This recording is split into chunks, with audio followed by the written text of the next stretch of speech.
В Якутском аэропорту открылся пункт экспресс-диагностики на коронавирус. Пройти бесплатное тестирование могут все желающие пассажиры центральных рейсов, прибывающие в Якутск из Москвы, Новосибирска, Санкт-Петербурга, Владивостока и Сочи. Продолжит Сарглан Неустроева. Процедура экспресс-диагностики коронавируса длится всего пару минут. Достаточно заполнить анкету и сдать мазок слизистых носа и рта. Результат будет уже через 15 минут, а в это время можно получить багаж или заняться другими делами. Главное, это позволит быстро выявить опасную инфекцию. Тесты наши, российские. Для массовой диагностики они у нас используются с января месяца.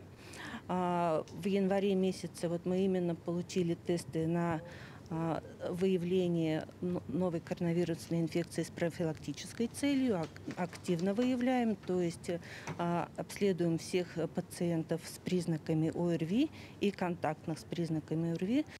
Однако в зоне выдачи багажа Якутского аэропорта метод экспресс-диагностики на удивление не пользуется популярностью. За первый день работы пункта из 420 пассажиров, прилетевших в Якутск, пройти диагностику согласились лишь 56 человек. И не зря. Этот метод очень высокочувствительный. Вчера по прилету у нас были обследованы 56 прилетевших. Из них у нас по тест-диагностике выявился один положительный. Он был у нас отправлен на подтверждение, ПЦР-диагностика.